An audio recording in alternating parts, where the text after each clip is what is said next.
പിന്നെ അവിടെ പോർട്ടിൻ്റെ ഒരു വികസനവും അവിടെ നടക്കില്ല. അവിടെ ഒരു പോർട്ട് വികസനം നടക്കേണ്ടതുണ്ട്. അവിടെ ലോജിസ്റ്റിക്സ്, അതുപോലെ തന്നെ അവിടെ ഫിഷറീസ് ആയിട്ടുള്ള ഇൻഫ്രാസ്ട്രക്ചർ, അവിടെ ക്രൂയിസ് ആൻഡ് മാരിടൈം ടൂറിസം, അതുപോലെ തന്നെ ഗ്രീൻ ഫ്യൂവൽ, റിന്യൂവബിൾ എനർജി, ഇങ്ങനെ വിവിധങ്ങളായ തലത്തിലുള്ള ഒരു തുറമുഖ വികസനം നടക്കേണ്ട ഒരു ഇടമാണത്.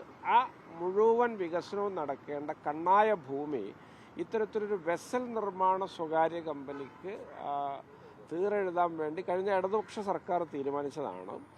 ആ തീരുമാനം തീർച്ചയായിട്ടും അന്ന് അതിനെ എതിർത്തുകൊണ്ടാണ് ഞാനവിടെ തെരഞ്ഞെടുപ്പ് പ്രചരണം നടത്തിയത്. അന്ന് UDF അതിനെ എതിർത്തുകൊണ്ടാണ് പൊന്നാനിയിൽ രംഗത്ത് വന്നത് കഴിഞ്ഞ തെരഞ്ഞെടുപ്പിൽ. അത് ഈ സർക്കാരിൻ്റെ കാലത്ത് മുന്നോട്ട് കൊണ്ടുപോകാനുള്ള ചില ശ്രമങ്ങൾ അവർ നടത്തി. ആ ശ്രമങ്ങളാണ് ഏറ്റവും രസകരമായത്. അത് മെയ് 18-നാണ് മാരിടൈം ബോർഡ് ചേർന്ന് അവരുടെ ചില അഗ്രിമെൻറ്റുകൾ പുതുക്കിയത്. ഈ മെയ് 18 എന്നാൽ ഇവിടെ മുഖ്യമന്ത്രി സത്യപ്രതിജ്ഞ ചെയ്യുന്ന ദിവസമാണ്. അത് കഴിഞ്ഞ് 10 ദിവസം കഴിഞ്ഞ് മാരിടൈം ബോർഡ് അത് റാറ്റിഫൈ ചെയ്തു കൊടുത്തു. ഇതാണ് ഈ സർക്കാരിൻ്റെ കാലത്ത് നടന്ന നടപടികൾ. അതിൽ ഒരു പുതിയ സർക്കാരും മുഖ്യമന്ത്രിയും സത്യപ്രതിജ്ഞ ചെയ്യുന്ന ദിവസം മാരിടൈം ബോർഡിൻ്റെ കാര്യമായ പണി ഇവരുടെ കരാർ അഗ്രിമെൻ്റ് പുതുക്കി നൽകുക, അല്ലെങ്കിൽ ഇവർക്ക് പിന്നെ ഓഫീസ് അനുവദിക്കാനുള്ള നടപടിക്രമങ്ങൾ നീക്കുക എന്നുള്ളതാണ്. അവിടെ തന്നെ ഇത് അന്നം തിന്നുന്ന ആളുകൾക്ക് ഇത് എത്രമാത്രം ഒരു CPM സ്പോൺസേഡ് ആയിട്ടുള്ള ഒരു ദുരൂഹമായ പ്രവൃത്തിയാണ് എന്നുള്ളത് മനസ്സിലാവും. അപ്പോൾ നമ്മളെ സംബന്ധിച്ചിടത്തോളം അവിടെ ഒരു വെസൽ നിർമ്മാണ പദ്ധതി വരുന്നതിന് ഞാനെതിരല്ല. അതൊരു സ്വകാര്യ ടീം വെസൽ നിർമ്മാണവുമായിട്ട് മുന്നോട്ട് വരുന്നതിലും എതിരല്ല. പക്ഷെ അങ്ങനെ വരുന്നവർക്ക് നാളുകളിൽ സമ്പൂർണ്ണ വികസനത്തിന് ഉതകേണ്ട മുഴുവൻ ഭൂമിയും വിട്ടുകൊടുത്തുകൊണ്ട് അത് ചെയ്യുമ്പോൾ ആ പൊന്നാനി എന്ന് പറയുന്ന ചരിത്രപരമായ ആയിരക്കണക്കിന് വർഷങ്ങളുടെ, അല്ലെങ്കിൽ 1000-ലധികം വർഷങ്ങളുടെ മാരിടൈം ഹിസ്റ്ററിയുള്ള ഒരു പ്രദേശത്തിൻ്റെ എല്ലാ വികസനവും അടഞ്ഞു പോകുന്ന ഒന്നാണ്. അതിനെയാണ് ഞാൻ എതിർക്കുന്നത്. അതിനെയാണ് കഴിഞ്ഞ തെരഞ്ഞെടുപ്പിൽ പൊന്നാനിയിലെ UDF എതിർത്തിട്ടുള്ളത്. അതിനെയാണ് പൊന്നാനിയിലെ മത്സ്യത്തൊഴിലാളികൾ ഒന്നടങ്കം എതിർത്ത് പോരുന്നത്.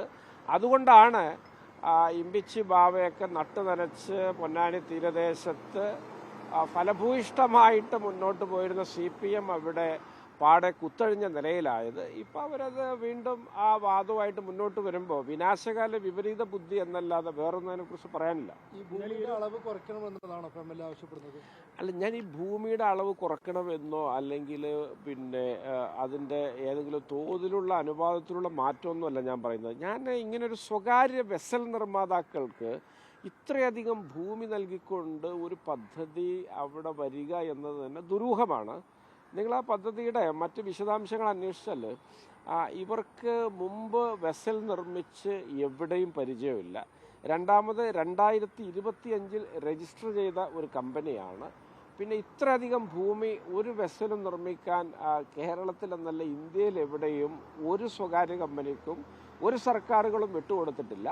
ഇത് ഇത്തരത്തിലൊരു ഭൂമി തട്ടിയെടുക്കാൻ വരുന്ന ചില വ്യക്തികളുടെ ചില നീക്കങ്ങളാണ്. ആ നീക്കങ്ങളിൽ CPMൻ്റെ ജില്ലാ കമ്മിറ്റിക്ക് കൂടി ഈ കമ്പനിയിൽ പങ്കാളിത്തം ഉണ്ട് എന്ന് ചിന്തിക്കേണ്ട നിലയിലേക്കാണ് ഇപ്പോൾ കാര്യങ്ങൾ വരുന്നത്.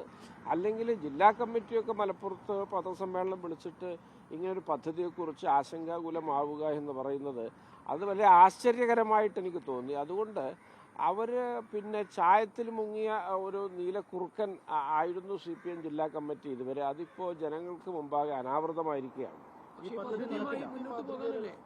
മാതൃകയിലുള്ള കമ്പനികളാകുമ്പോൾ സ്വാഭാവികമായിട്ട് സർക്കാർ ഭൂമി വിട്ടു കൊടുക്കേണ്ടി വരില്ല. അല്ല, ഇതിൽ ഈ 1.45% റവന്യൂ വിഹിതമായിട്ട് അല്ലെങ്കിൽ പിന്നെ ലാഭവിഹിതമായിട്ട് സർക്കാരിന് ഈ കമ്പനി കൊടുക്കുന്നത്.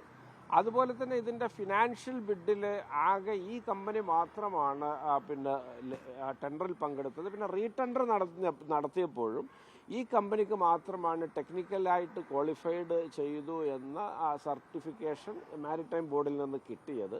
അപ്പോൾ സമ്പൂർണ്ണമായിട്ട് ഇതിലെല്ലാ നാൾ വഴികളും ദുരൂഹമാണ്. അതുകൊണ്ടായിരുന്നു കഴിഞ്ഞ തെരഞ്ഞെടുപ്പ് കാലത്ത് ഒന്നടങ്കം ഈ പദ്ധതിയെ എതിർത്ത് പോകുന്നത്. പക്ഷേ എന്നിട്ട് ഈ പദ്ധതി വീണ്ടും പൊടിതട്ടിയെടുക്കുന്നത് മുഖ്യമന്ത്രി സത്യപ്രതിജ്ഞ ചെയ്യുന്ന ദിവസമാണ് മാരിടൈം ബോർഡ് യോഗം ചേർന്നുകൊണ്ട് ഈ പദ്ധതിയുടെ തുടർ നടപടികൾ വേഗത്തിലാക്കാനുള്ള നീക്കം നടത്തിയത്. 10 ദിവസം കഴിഞ്ഞ് മാരിടൈം ബോർഡിൻ്റെ ചെയർമാനെയൊക്കെ പിരിച്ചുവിടാൻ ഇടയുണ്ട് എന്ന തോന്നൽ വന്നപ്പോൾ അവരിത് റാറ്റിഫൈ ചെയ്ത് കൊടുത്തു. അപ്പോൾ ഇത്തരത്തിലാണ് നാളിതുവരെ ഇതപര്യന്തം ഈ കമ്പനിയുടെ മുന്നോട്ടുള്ള പോക്ക്. എനിക്ക് ഈ കമ്പനി വരുന്നതിനോടോ വെസൽ ഉണ്ടാക്കുന്നതിനോടോ ഒരു തരത്തിലുള്ള വിയോജിപ്പുമില്ല.